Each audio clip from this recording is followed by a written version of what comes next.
All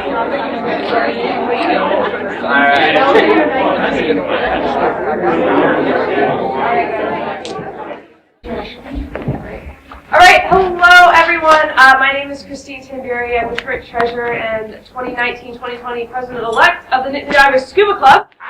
Woo! So I was going to ask how all of you are doing tonight, but apparently we're all doing great. But I'm going to ask anyone, how's everyone doing tonight? Great! Oh my goodness. All right, so I have to act like I coach soccer for a living. We need to take that enthusiasm that's somewhere down there, throw it through the roof. How are we doing tonight? Yeah! I'll let you all know my 8-year-old kids do a little bit better than that, but that's okay. So, for those of you that are not Penn State students but are at Penn State tonight and have been here before, welcome back. For those of you that have never been to Penn State, why? That's my question of the night, but if that is the case, welcome. It's great to have you all here tonight, and I want to thank you all for spending your Thursday evening with us. So like you said, I'm involved in the Nittany Divers. For those of you that don't know about our organization, we're one of more than 1,200 student organizations at Penn State. We hold meetings every 2 weeks. We travel to really cool conventions. We actually have 11 of our members going to Beneath the Sea this weekend in New Jersey. And we hold events like this. In events like this, we hope to outreach to more than just scuba divers, but to snorkelers, swimmers, anyone who really cares about our planet and enjoys the ocean, everything the ocean holds. Quick shout out to Marine Science Society for being here tonight. They're another one of the recognized student orgs. They really helped to put this event on and to make sure everything went smoothly and to keep me sane all at the same time. So I did have a thought walking into the room this evening, and that thought was, Autumn has never been to Penn State. She's never been to Happy Valley. She doesn't know what we do here. So I thought the only appropriate way to welcome her to our stage is to give her a big Penn State welcome in the way that hopefully everyone in the front row knows, and hopefully all of you know as well. So if you know the words, chant along. If you don't know the words, well, that's going to change really, really quickly. So, without further ado, we are Penn State! We are Penn State! We are Penn State! Thank you! You're welcome! And without further ado, I now present the founder and CEO of Stream2Sea, Blum. Thank you.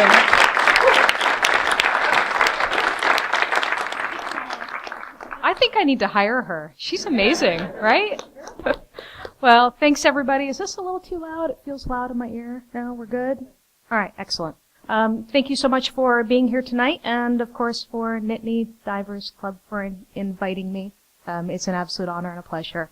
Tonight we're going to talk about sunscreen and contaminants. Before we do, I'd like to just get to know you a little bit. Who's in this room are divers? Right on. All right, I'm among friends. This is good. Who's not a diver? We've got some work to do. Okay. We're not giving any dive training tonight, but that can be discussed afterwards. I have some friends in the room that can help with that. All right, but what we're really going to talk about is sunscreen and contaminants. There's a lot of media and publicity going out right now, which means it's becoming popular, which means it's becoming trendy, and it also means that there's a lot of marketing deception going on. So, obviously, educated room. Hopefully by the end of the night you'll be even a little bit more educated and know how to tell if the product that you're using is actually safe or if it's just kind of trendy, okay? Everybody received the sample before they walked in the room? Does everybody have a little card, a little ingredient to avoid card? That's important. Awesome, okay. You'll need it later, you don't need it right now. So introductions, I'm Autumn, thank you, Christine. I am a cosmetic chemist. I've been formulating natural products and organic skincare for about 20 years now. I'm also an ocean advocate. I'm a technical diver. I've been diving since I was 14 years old. And I'm a serial entrepreneur. I've had several businesses. I have a small group called Scuba Girls. We run some dive travel, do some training down in the Keys, but really the day job is Stream2Sea. I started a company a year out of undergrad, making organic and natural skincare products. I sold it in 2009 and was working for the company that I sold it for. Went on vacation, which is foreign if you're an entrepreneur. Anybody that's a small business owner knows you don't really go on vacation. But as an employee, I got to do that, and I'm diving in Palau. This was 5 years ago now, with John, who is the photographer of all the images that you were just watching coming in. We'll talk about those a little bit when we're done if I don't drag on too long. So we're diving in Palau, and it is the most beautiful, pristine, healthy reef that I'd ever seen. It was spectacular. I'm coming up towards my safety stop, and I saw a rainbow sheen. I'm like, oh, look, how beautiful. As I got closer and closer, I realized that was not a rainbow. It was an oil slick, and it was coming off of a group of snorkelers on the surface. Now, mind you, I've been formulating organic skincare for, at that point, 15 years. And I get back on the boat, and I grab the nearest bottle that I could find, and it said that it was a reef-safe product. And I flip it over, and I see all the O ingredients. Oxybenzone, octinoxate, octocrylene was in there, parabens were in there, all sorts of petroleum-based products, and it was being sold as something that was healthy and good for us and for the waters. I was appalled. I then looked over, and I saw a bunch of divers were showering off the back of the deck. And the foamy suds are running overboard. And I'm looking down, my heart kind of sank a little bit. I'd been in this world for 15 years, and I never really thought about how these products affected our world and our waters.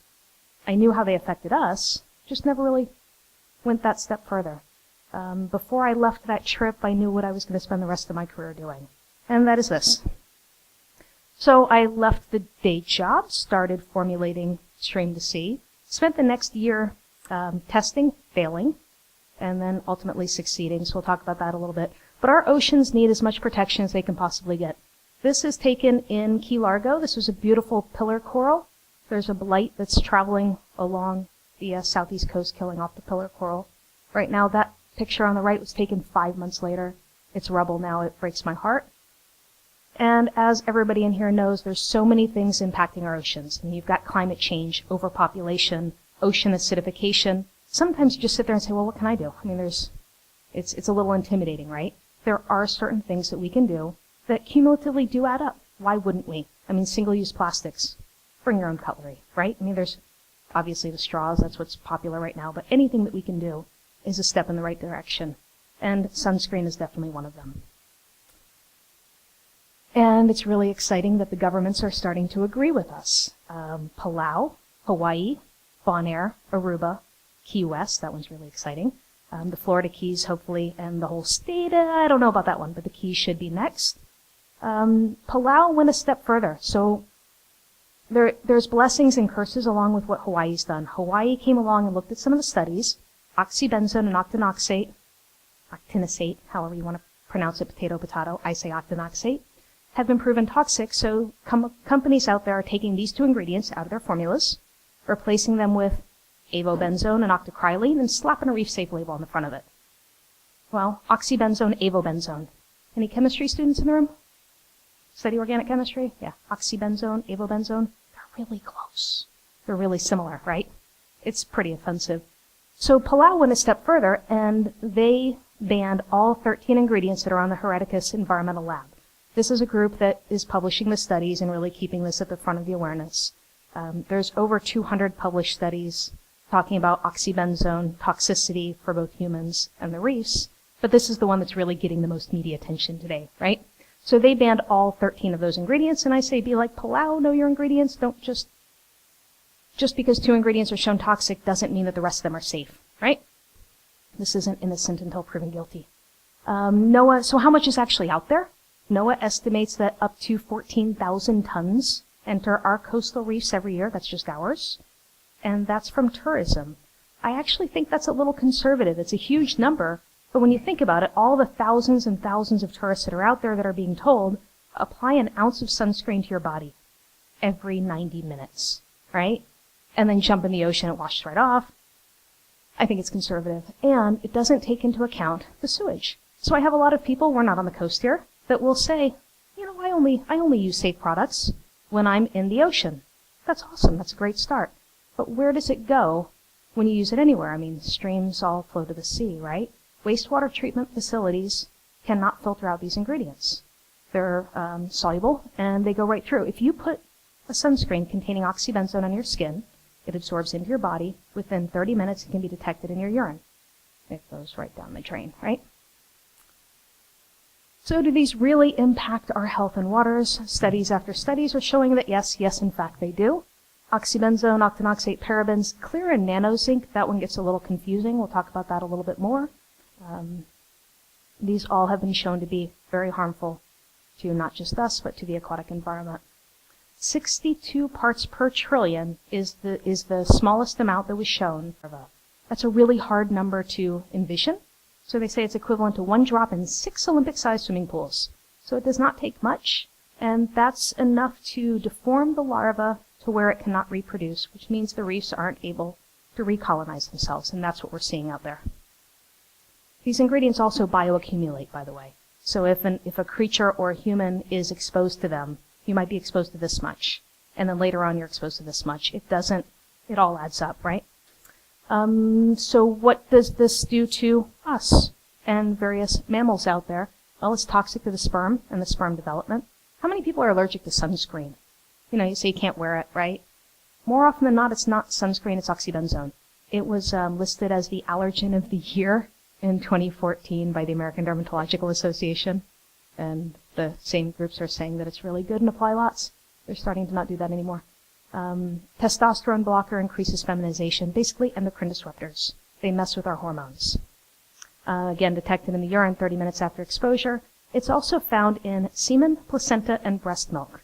It goes throughout our bodies, right? So you put it on. Sunscreens are regulated as drugs, right? Because they work inside of our bodies. So you put it on, it goes throughout you. 2008, the CDC did a study and found that more than 96% of Americans had oxybenzone in their bloodstream. That wasn't sampled at Miami Beach. That was in Atlanta, Georgia. They also found it was 85.6% of babies were born with oxybenzone in their bodies. Octinosate is the other one that has become trendy. So a lot of companies in 2005, oxybenzone was shown toxic, so companies took oxybenzone out, replaced it with octinosate, which is also known as octylmethoxycinnamate. And it basically has very similar properties. Endocrine disruptor, adversely affects specifically targeting the estrogen, the androgen, progesterone, and the thyroid hormone receptors. It increases feminization. So sometimes we like to giggle in our offices that we're getting a lot more feminine boys these days. Not there's anything really wrong with that, but we believe that there's some very direct causes to increased estrogen during their developmental cycle because of the endocrine disrupting chemicals that their mothers are exposed to before they're born. And there are studies linking that. Again, we all know now, you put it on your body, it's absorbed into your skin. It is most important. Obviously, I think that avoiding these chemicals is important for anybody, but especially if you're trying to conceive, planning to conceive, or have a child. Anybody in the developmental cycle is very sensitive to these ingredients. There was actually a paper published this week that directly linked oxybenzone to Hirschsprung's disease, which is a digestive disorder in babies. So a popular old endocrinologist was reported to say the way estrogen works in a fish and an alligator and a frog and a bird and a mouse and a woman is basically the same. So why are these ingredients toxic? Because they're endocrine disruptors. Just because oxybenzone and octinoxate are proven toxic doesn't mean that the other endocrine disruptors, which they are known to be endocrine disruptors, aren't. Because it's all the same method of action, right? So does the endocrine disruption make any difference? Well, they did a study with zebrafish, common laboratory study, and exposed them to a little bit, and the males turned female and the females turned male. There's a fish named Pat in Hawaii. It's a parrotfish that some of the local surfers have named, and fish will transform, right? Well, he's like their poster transgender fish. He's stuck. He's not male, he's not female, he's right in that transition stage, and he's been there for more than a year. They all know him. And, of course, it's a very popular tourist area, so there's lots of sunscreen in the waters there. So on the reefs, that little image right there is a healthy coral fragment on the left. The one on the right was exposed to a common sunscreen ingredient. For 96 hours, was completely bleached. Once a coral is bleached, it's not dead, but it's more susceptible to death, right? It's not healthy. These ingredients also, when they're exposed to very small concentrations, they are more susceptible to climate change. So if they would typically bleach at, say, 86 degrees, it can knock it down to 82 or 84 degrees. And octinoxate basically has the very similar effects, again, because it's an endocrine disrupting chemical. The one on the left, healthy normal fragment, The one on the right was exposed to 1 part per billion and was completely bleached.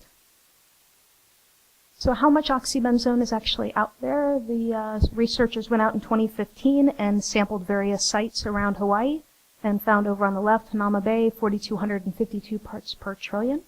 Again, remember 62 parts per trillion is how much was shown to be toxic, right? Up in the tip over there, Hana, they didn't have any. That's awesome. You can't swim there. You die. Honolulu Bay, 1,900 parts per trillion. So it is definitely in the waters in very serious concentrations. I was told that this is Steven Tyler's house up there. You guys know who Steven Tyler is? Okay, showing my age there. He was saying that it was a beautiful, healthy reef. He used to like to snorkel there, and now it's all gone. What's going on? The researchers came over, they tested the waters, and they found 5,400 parts per trillion of octinoxate there. But that was after, in 2015, it was 1,500. And again, they took the oxybenzone out, they're replacing it with these other chemicals, and you can clearly see it with the sampling time. And again, 105 parts per trillion is how much is shown to be toxic.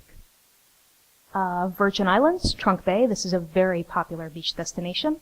This is not parts per trillion, this is parts per billion. 1,395. There's not a whole lot to see if you go snorkeling there. Florida, same thing, my home. 4,474 parts per trillion. The interesting one there is the camphor. There's not a whole lot, but that's illegal. It's been not permitted for sale or use in the U.S. for quite some time. Same thing with pabas, and we're still finding them. So, long-term effects, right? Things out in the sand. This is an interesting picture. This was sent to me by a coral scientist, Bill Precht. Used to work for NOAA, I believe. I think he still does. He took a group of coral students, scientists out snorkeling, and he uses our sunscreen. He was sharing it with the kids, and one of them said that she couldn't use it. She had to use her own. She put it on. It had all the nasty chemicals in there. They go out snorkeling. They're surveying the coral. It's a little bit surgy, and she wound up hand planting that beautiful brain coral just to keep from crashing into it. And a week later, they came out, and you can really clearly see that hand print there. Pretty wild. This one's a little bit hard to look at. This is a dotty-back larva, to talk about the developmental cycle, how important it is. On the left is a normal, healthy larva. In the middle was one exposed to some sunscreen. Its internal organs has exploded. The one on the right had an aneurysm. Kind of gross. That was 24 hours, by the way. This is a friend who went to a park and saw a guy standing there with that aerosol sunscreen spraying his feet. Came back a day later and the grass was all dead. So speaking of those aerosol sunscreens, right, you're spraying it all over. How much do you think actually hits the target? Right, you're putting it on, it gets all over the boat, it gets everywhere else, it goes down. 450 meters is how far they've shown it to be able to carry. And again, these ingredients suck into the sand. So silica acts as an absorber for them. They accumulate, they bioaccumulate, they hang out in there. And what happens in the sand? While sweet little birds go and nest in it, we're finding these ingredients in the birds and the bird eggs, in our sweet little turtles, in the shells, and in the fish that we are consuming. So everybody hears about mercury contamination levels in sushi. Well, we've got sunscreen in there too now. So how do we be a conscious consumer? You've got that ingredients to avoid card, right? On the back of it, it's really easy. You don't have to be a scientist, you don't have to be a chemist.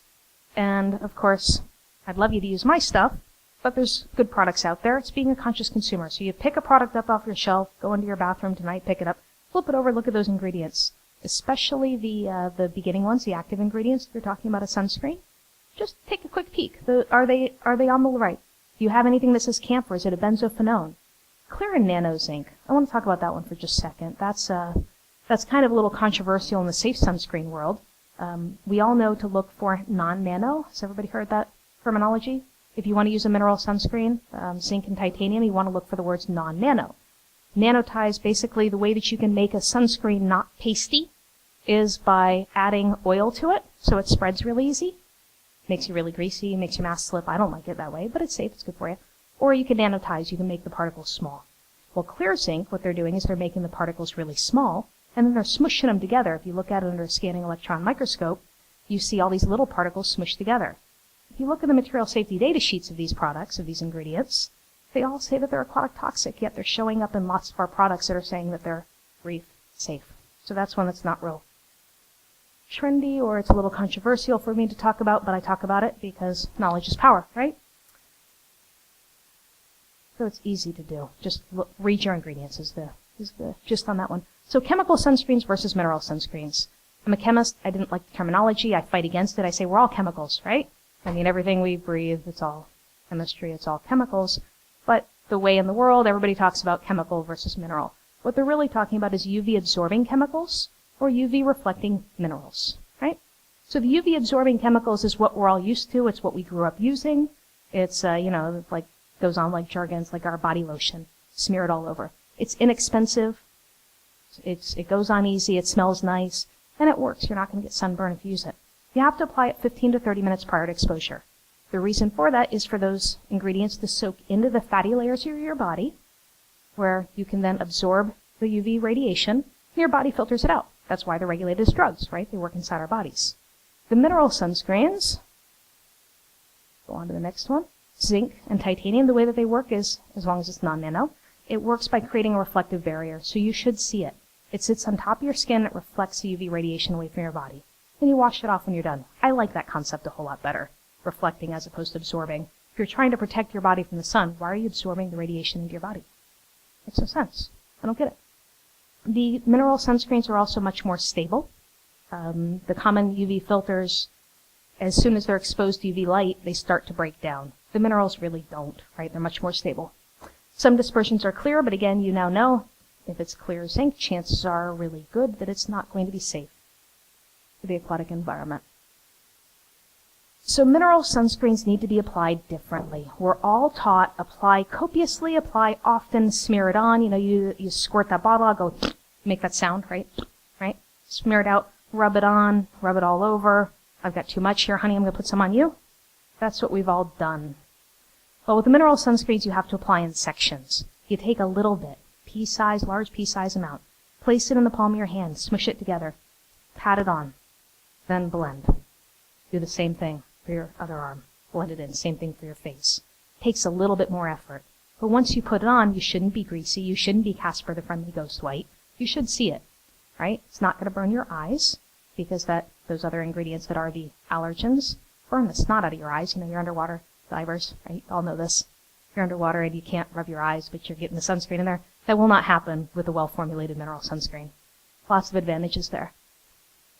But you do need to apply it differently. Now let's talk about SPF factor.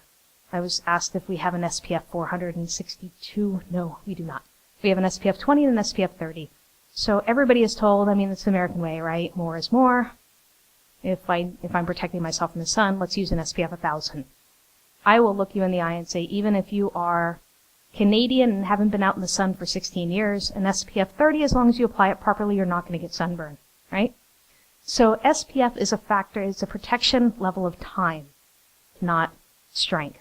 So if you can spend 10 minutes in the sun without burning and you use an SPF 30, theoretically you can spend 300 minutes in the sun without burning. But you have to reapply every 80 minutes. So what's the difference, right? So the actual level of UVB, there's UVA rays, UVB rays, then we say the UVC rays. The A rays are the ones aging, that's why wrinkles. It's UVA aging, UVB is the burning rays. So for the UVB burning rays, an SPF 20 will block about 95% of those UVB rays. That's enough for most of us, if you've got any sort of pigmentation. If you're really pale Irish, an SPF 30 is going to block a little more, 97% of those UVB rays. An SPF 50 is going to block less than 1% more. So the increase between that 30 and that 50 is less than 1%. It's very, very difficult to get there without either being pasty. I could make something like that, but you don't want to use it. I don't want to use it. Or you have to use the chemical ingredients. I just don't think it's worth it. Is that clear with everybody? You guys understand that? That's one of the biggest confusions out there when it comes to sunscreen. Personally, I think it goes back to marketing deception. You can charge more money for an SPF 50 than you can a 30. But really, cover up and reapply. You'll be doing great. So some of the testing, what we did a little bit differently. Again, I've been making natural products for 20 years now. And when I made my first formula for Stream2Sea, it was a shampoo. Shampoos are notoriously difficult to make in the natural products industry to be performance-based. Usually they have no lather. They leave your hair feeling like straw. If it's going to be a clean, natural product, it's difficult to formulate. So that's one that I tackled first. And I was so stinking proud of this formula. It was beautiful. And it was clean. It passed Whole Foods premium standards. It was EcoCert compliant. And I sent it off for aquatic toxicity testing, and I killed every fish in the tank. And I cried like a little girl, and I started over. Very different formulation strategy. Fish are different from us. Just because something's safe for us doesn't mean it's going to be safe for our fishy friends. Doesn't mean it's going to be safe for the reefs. And as far as I'm aware, we're the only company that's actually doing this testing, and I take a lot of heat for it. Oh my God, you're killing fish. I cried, I don't want to kill fish. But I also didn't want to be ignorant. And now I'm not, so we don't have to kill fish anymore, because we know. But, so we did some testing, and starting with the sunscreen. This one was really interesting. I compared it to another product. I compared ours, beautiful mineral-based, EcoCert compliant, titanium dioxide, non-nano, white sunscreen. And I compared it to one that said that it was bait safe, but it had oxybenzone, octinoxate, and parabens in it. This is some nasty stuff. How can this possibly be bait safe? It's going to kill fish like crazy, right? So I sent it off, and a researcher called back and says, hey, guess what? Your sunscreen didn't kill any fish, but the competitors only killed 30%, which in the eyes of the EPA means that it's safe, right? It's all about mortality. I was like, okay, well, that's interesting. I guess that's a good thing. He says, yeah, but wait a minute. We started looking at them, and guess what you're going to see? So, swimming behavior. She started looking at what they were actually doing, their developmental cycle, their behavior cycle. And swimming, she says they weren't, she took some videos of it for me, they weren't floating upside down dead, but these fish were swimming upside down. They were doing handstands. They were bumping into the side of the tank. And of course, the little hippie girl in me, I'm like, get them out, get them out, get them out.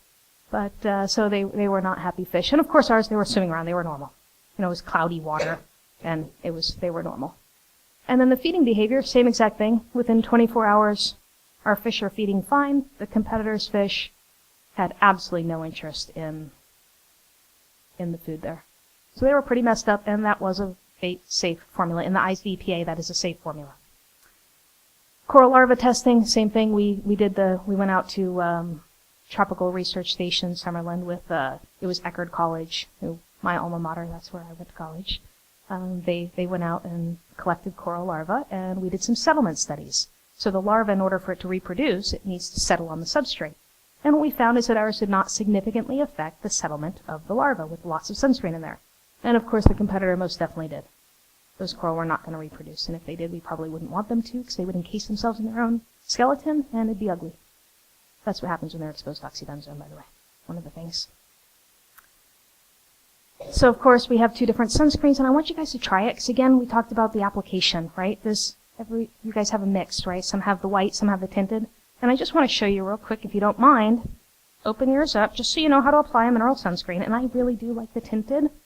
I thought that when we launched it, that we would no longer sell the original, but we actually sell the original 3-to-1. It's pretty interesting.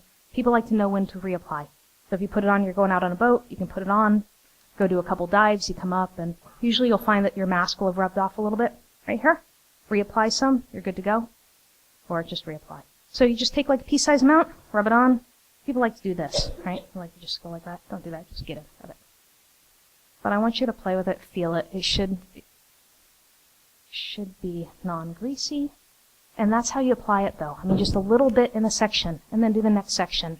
And do that with my mineral sunscreen, do it with any others. That's the way that you'll be happy using them.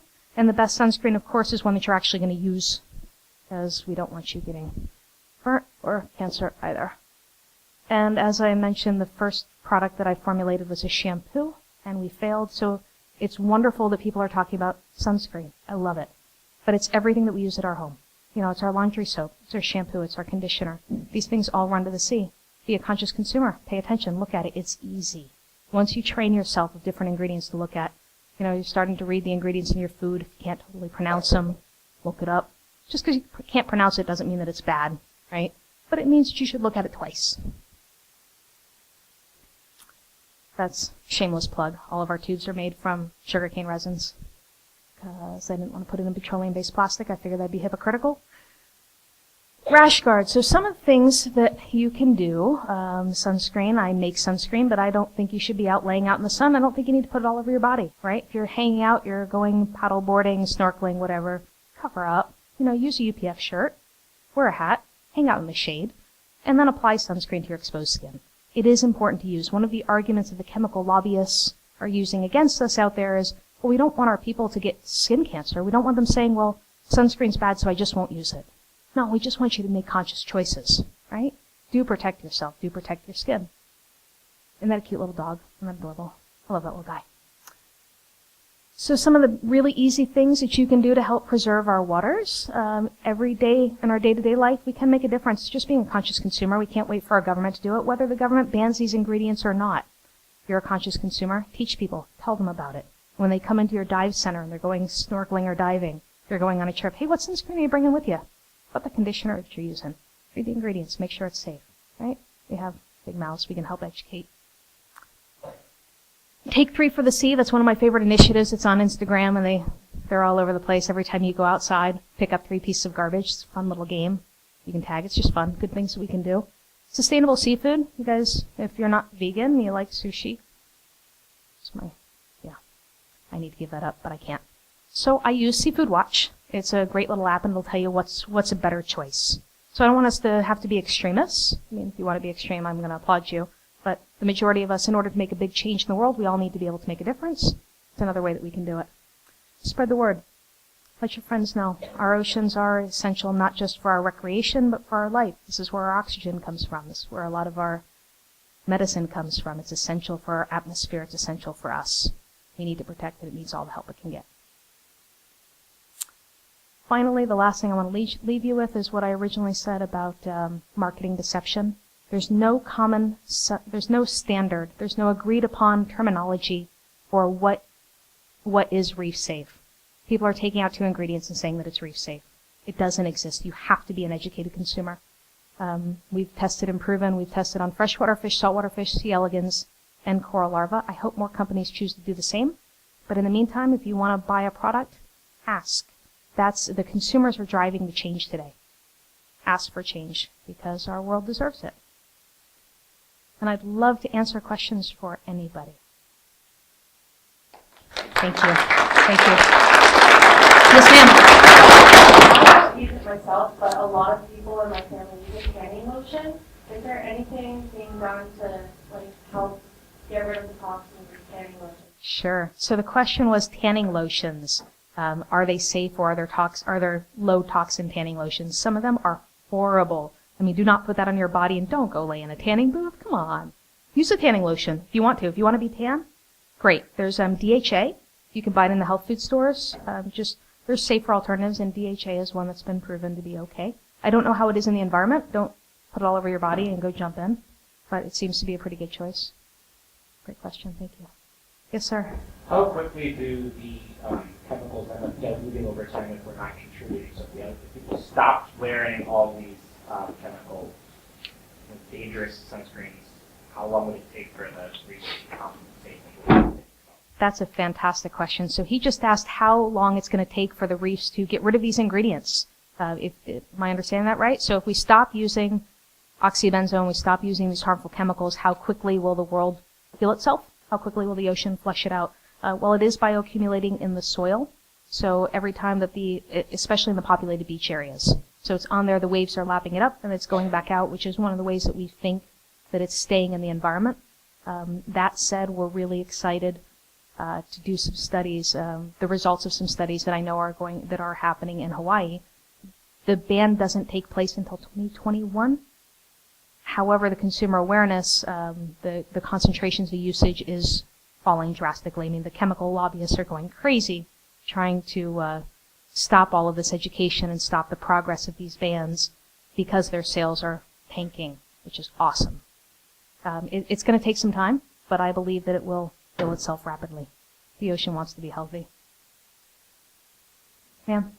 Anytime I go to a talk like this, my first reaction is to tell everybody that I know, right? Thank you. We need that. Is all this information on your website? Can I find the studies? Absolutely. Yeah, yeah, and it's convincing them to be educated. Absolutely. We believe in full disclosure. All of our testing is on there. Our test methods are on there. I've had people say, "Well, aren't other companies going to do this?" And I'm like, God, I hope so. I so hope so. Yeah, it's all on there. Our website.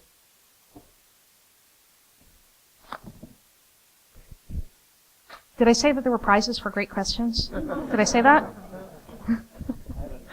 Oh, come on. So the places that are banning all of these chemicals, do they have a way to actually follow grew on that. Like, you're banning them in Hawaii. People who are usually bring their own stuff from Yeah. home. This is something they're taking care of. Sorry, Us, wrong one. or how are they going to follow through on this? You know, I'm a big fan of education over legislation. I would love to see the government change and say that these are prohibited. I think it's going to take a nationwide ban. The FDA, by the way, last week announced that only brain's going badly. Only zinc and titanium are generally recognized as safe. All the other approved ingredients are being required to submit new safety testing, which is a fantastic step in the right direction. And I've forgotten the rest of that question. Oh, how are they going to regulate it? I don't know. I mean, how do you regulate? There's some state parks in Mexico that say that you're not allowed to bring chemical sunscreens. They can only be, they say biodegradable and reef safe. It's a little bit loose, but it's the best in the world from what I've heard. When you show up at the parks, they actually check your bags. And if they see a bad sunscreen, they take it away from you. They'll give it back to you when you leave, from what I heard. But they'll give you a good sample. They'll give you a sample of a good product to use. I think that's a great option.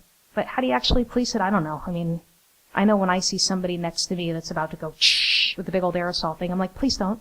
Please use this, right? Yeah.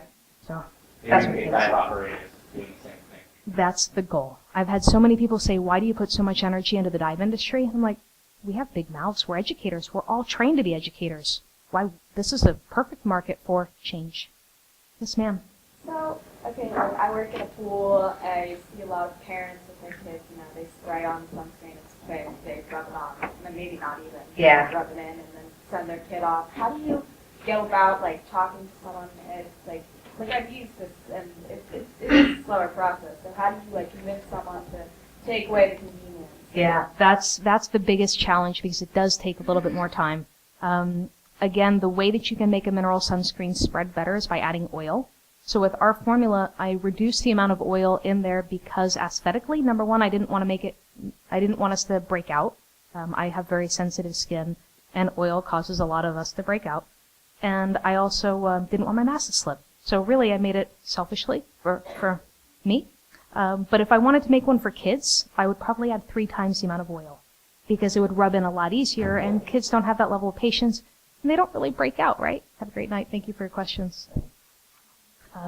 So kids' products are formulated a little bit differently. It's not that this is any less safe. A kid could totally use it if you can get them to hold still for it, right? But it's safety. I mean, the best way I think that you could convince a kid is by telling the mom that she has to. I mean, look at the studies there. Developmental toxicity is huge. Avoid the endocrine disruptors for the kids. Yes, ma'am? I know you guys started with shampoos and you have the sunscreen and lotions. Do you have any plans to move into, like, face washes? I know there's like right now. Absolutely. I'm looking at bar soaps. The chemicals, the surfactants used. Surfactants are like sodium lauryl and lauryl sulfate. Of course, we wouldn't use those. Those are used as the standard for aquatic toxicity in a lot of trials. So I like organic bar soaps. I mean, some people say don't use a soap on your skin, or on your face, but if you use a gentle and a super fatted one, it's wonderful. But yes, we are going to expand. Thank you. Yes, ma'am. Another thing is, with the complexity of sunscreen and like going in, adding more oil, is it possible to maybe one day make an aerosol sunscreen that's safe? So when you get into aerosols, you're inhaling the ingredients. So titanium dioxide is safe. In the state of California, they require disclosures on a lot of products saying that it's known to cause cancer. And what it is it's an inhalation hazard, and it behaves like asbestos in your lungs. So when you have asbestos in the lungs, it's fine. I'm sorry, in your lungs. In the walls, in your lungs is bad. In the walls, it's okay, but when they start breaking apart and it becomes an aerosol and you start inhaling it, it's a strong irritant. Same thing with these minerals. I don't think that you should be inhaling any of these chemicals. So it's convenient, but no, I don't think you should ever do an aerosol of a mineral sunscreen, or a regular one for that matter. I think those are bad news. Yes, sir. Earlier in your presentation, you discussed how the sunscreen left oily rainbow state. Right. Do you have any ideas or solutions to address that? Yeah, don't use petroleum-based chemicals when you're playing in my ocean, please. Or do you know if there are solutions to address chemical already in the ocean? Yeah, there's actually there's some people that are working on some things with like chitosan where it helps to absorb. I get a little nervous when you're adding other ingredients to help absorb other ingredients. I mean, it's kind of like adding in Melaleuca in Florida to clean up the Everglades, and now it's too dry. So I get a little nervous with some of those things, but they are working on ways to absorb up some of the chemicals that are in the waters. Really, I think the best thing is educating and just reducing its usage. Let it biodegrade, let it do its thing, and heal it the best we can afterwards. Yes, sir? I think you're talking about how the FDA standards are low in regards to chemicals. As in, you put chemicals in digital goldfish, but they did disorient them and kind of essentially ruin their life. So are there any efforts in either increasing their standards or at least showing them or educating, or at least asking some bills to educate in that direction? So the question was, how can we improve the FDA standards for toxicity? And it's actually the EPA standards. Maybe I misspoke on that one, but it's the EPA test methods. And I don't know, that would require a lot of lobby dollars. That's, education. Exactly right. Yes, sir, I think you had a question, didn't you? Oh, yeah. Yeah. I was going to follow on the oils question. And I'm not asking you to plug your competitors, but, there's products like Dr. Bronner's. Sure. They're supposedly all natural, organic oils. Are those solve this problem, barring other ingredients that... Right. So I have So the question was, can some of these other products, if you use natural vegetable base, can it solve the problems of what we're using it in the waters? I have Dr. Bronner's in my home. I've been using them for a good long time. I think they're great. It surprised me when I did aquatic toxicity testing and my initial formulas failed. So I really do believe that there needs to be a test method, a test standard, to determine what actually is reef safe. And that's going to require non-manufacturers, I think, to be leading that charge. Because I can say what I believe is reef safe, but convincing the rest of the world to follow that, it shouldn't be my standard. It should be either industry standards, which I think we are discussing, that we're a member of a group called the Safe Sunscreen Council, which has 12 member companies. Right now it was inspired by Dr. Craig Downs of Hereticus Environmental Labs. And we're working on some different topics and standards out there, and there's some disagreement, but it's the start. It's a very young industry, and it's wonderful that we're collaborating, working together on it. Yes, ma'am? So what kind of toxicity testing do you do that the EPA doesn't do? Like specifically you're talking about how you like protect marine and ocean life. So what specifically do you do that the EPA hasn't done? So her question was, what testing do we do that the EPA hasn't standardized? So biodegradability, for example. It was really difficult to find a lab that would test our biodegradability, which all of our products, I wanted to know, there's readily biodegradable and ultimately biodegradable. And I had to go to, I think it was the 6th lab that I went to that agreed to do a biodegradability study without adding sewage sludge to it. So the typical EPA test method, they're concerned with how products are going to degrade when they go into the sewers, right? The sewers and the septic systems and such. And I don't care of course I care, but what I really want to know is if we go hiking and we use my shampoo in the river, how quickly is it going to biodegrade? Or in the ocean, how quickly is my sunscreen going to biodegrade? And that was actually really hard to find a lab that would do it without adding activated sewage sludge. So that's one example. I think it's just creativity, and it's thinking about it. It's creating the standards, the universities. When I partnered with Eckerd College, I wasn't as concerned about toxicity. The EPA has that toxicity test that other company uses that says that it's bait safe. I really don't care how many are going to die. I want to know how healthy are they, right? So I had to work with a university to create new standards for us. And what's the appropriate level of addition? What's the concentration? We had to extrapolate. Okay, if you're taking a shower in a bathtub and then a fish happens to jump in the bathtub, what are the right levels to test? And I think it's really students and universities that are going to create that for us.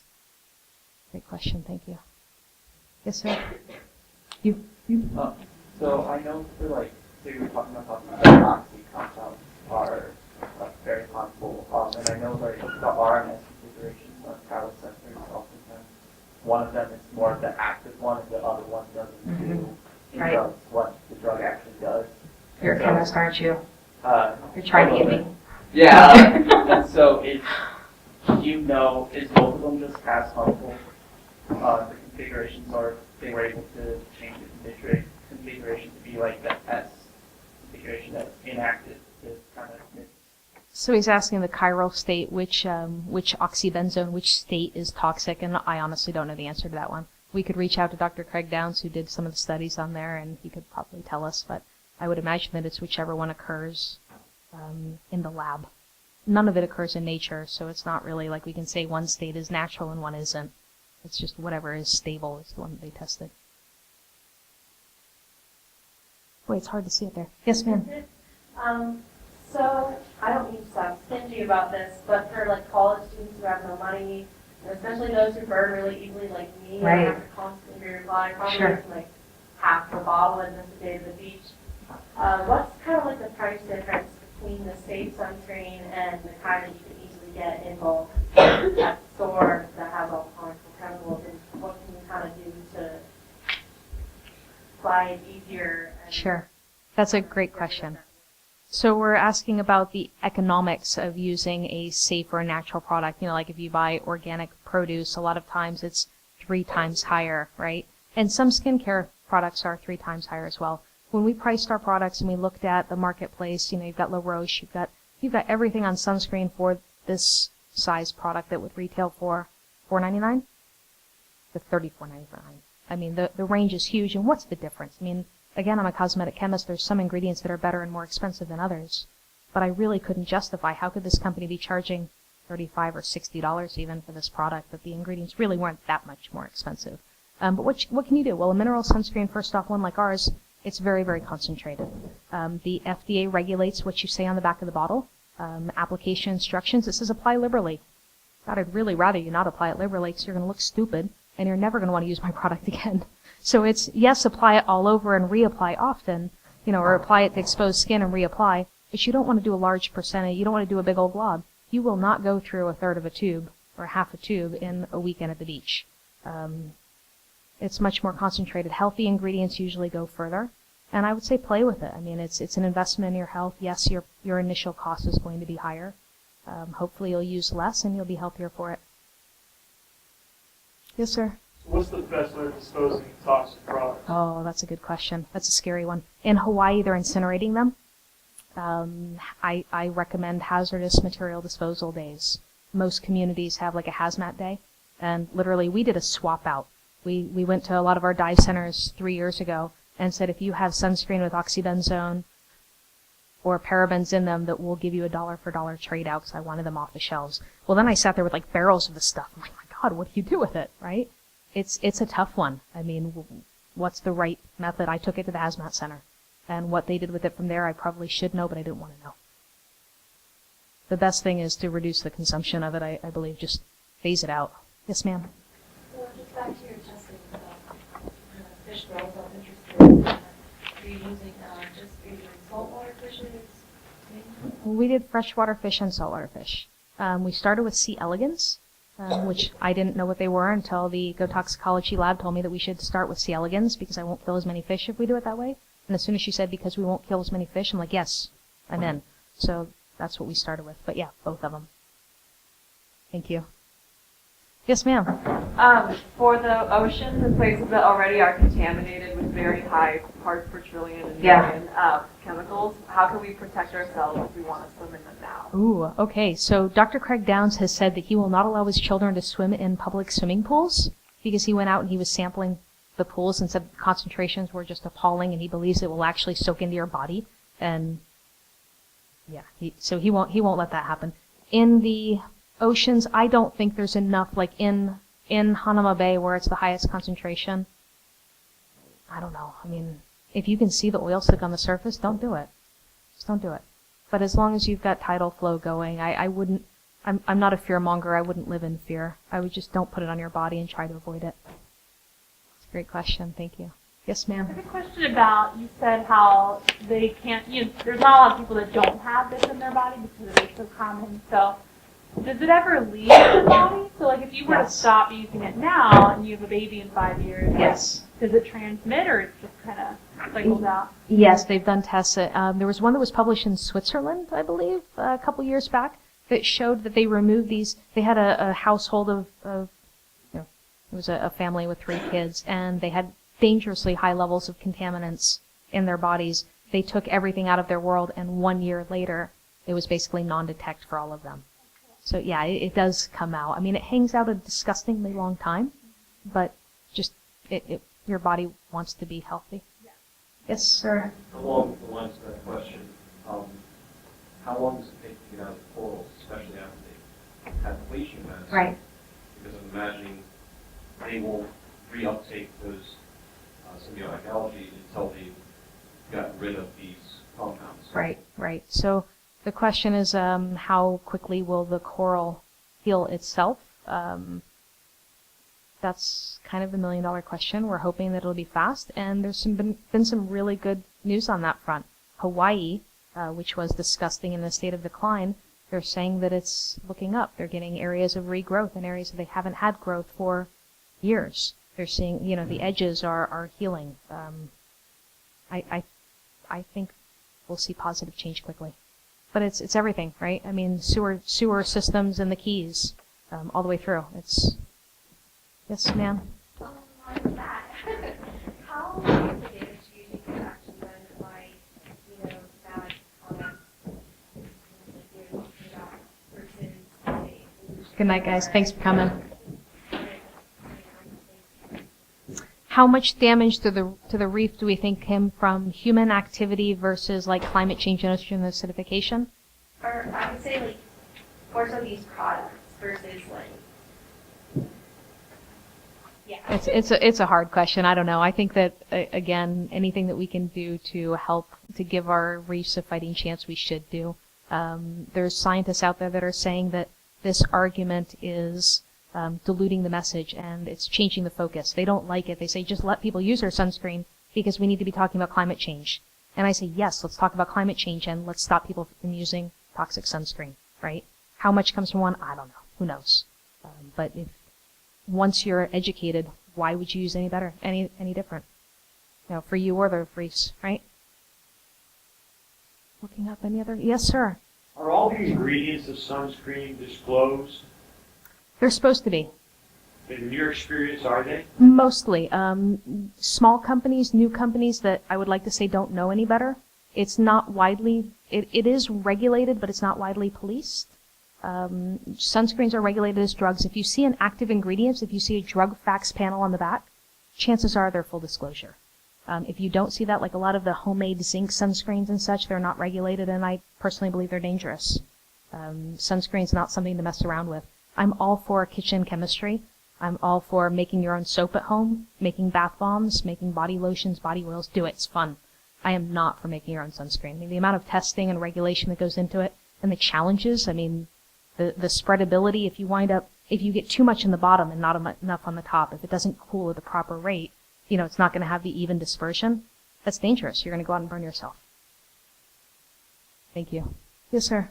You said earlier that there was 85.6% of babies are born without oxybenzone in their system. Do you know if the concentration is enough, to begin having, the endocrine disruptor effect? I don't know the answer to that question. The study's up there. If you Google it, it'll come right to the top. Babies with endocrine disruption, and it's on PubMed. You can get it readily. What that actually translates to in the hormone disruption and the cycle, ask an endocrinologist. I personally think that it's horrifying and scary, but what the actual end result is, I don't know. Just to go along with that too, whenever you have a small child, they tend to very lather up the sunscreen. Exactly right. Right. So what the FDA is talking about today is that 20, 25 years ago, people weren't using as much sunscreen as they are today, which is why they're wanting to reevaluate the safety standards, which is wonderful. They're right. I mean, 20 years ago, how much sunscreen women laid out there with the little aluminum foil plates and tried to bake in the sun. You don't really see that so much anymore, but we are using way more than we ever did before. Yeah. Yes, sir. So you mentioned that all your that most people should be trying to make their own.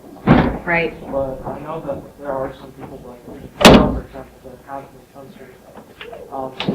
I love her, by the way. There's a young lady there that I absolutely adore. He says, what about people that are making their own sunscreen? I spent a lot of time with her. Well, not enough time with her when I was in Palau. She's I think she's the president of Oceans Free. Say it again?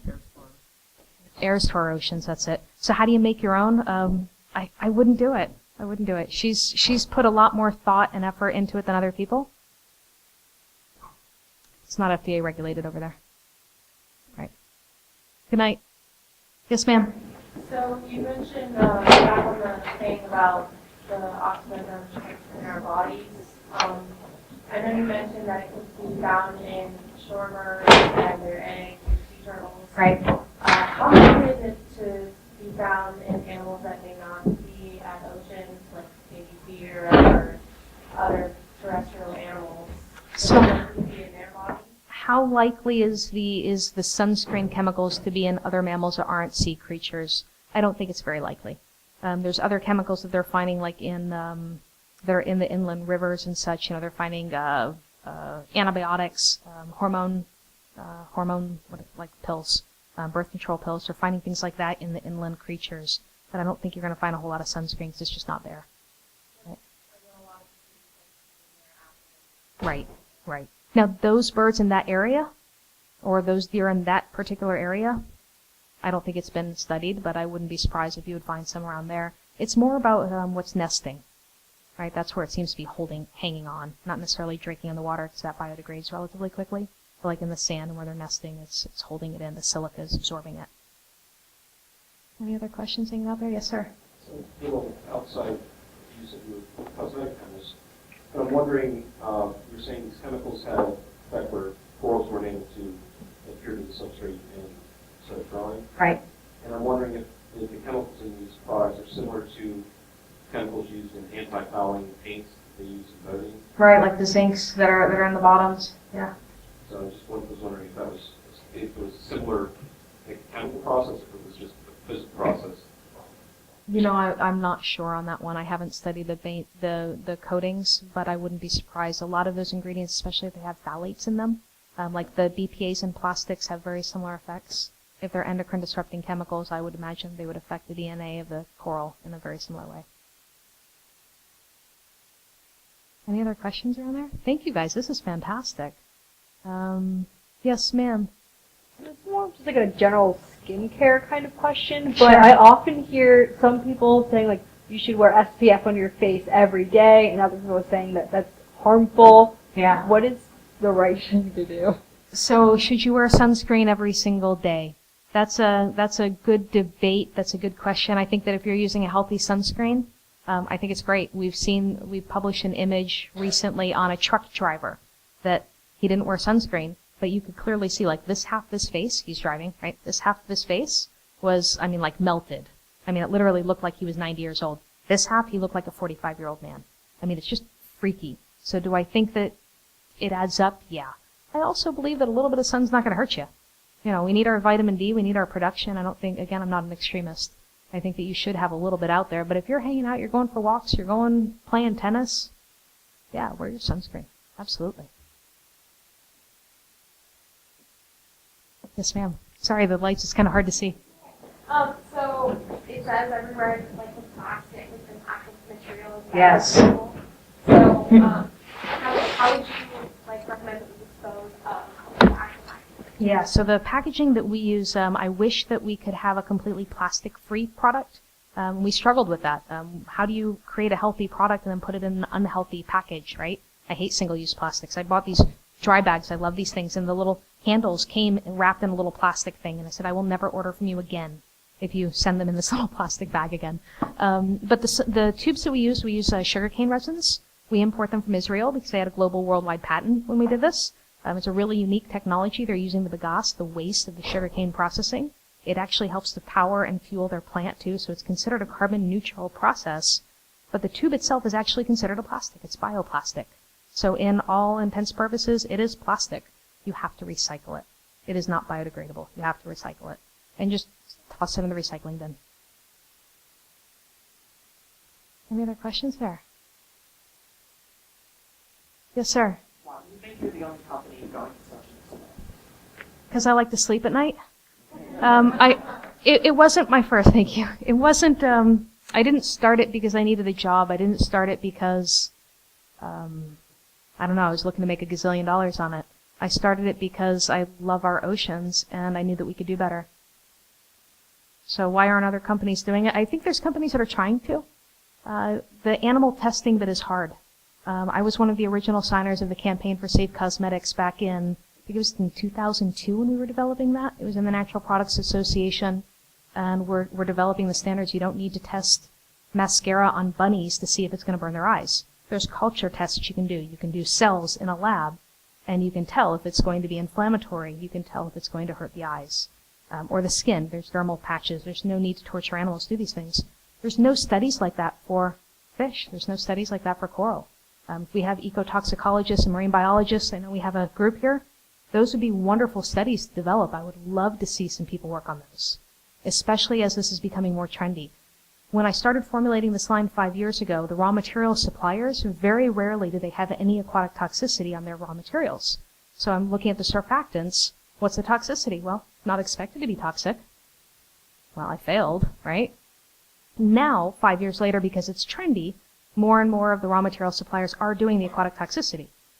What does that mean? I mean, they're testing on fish.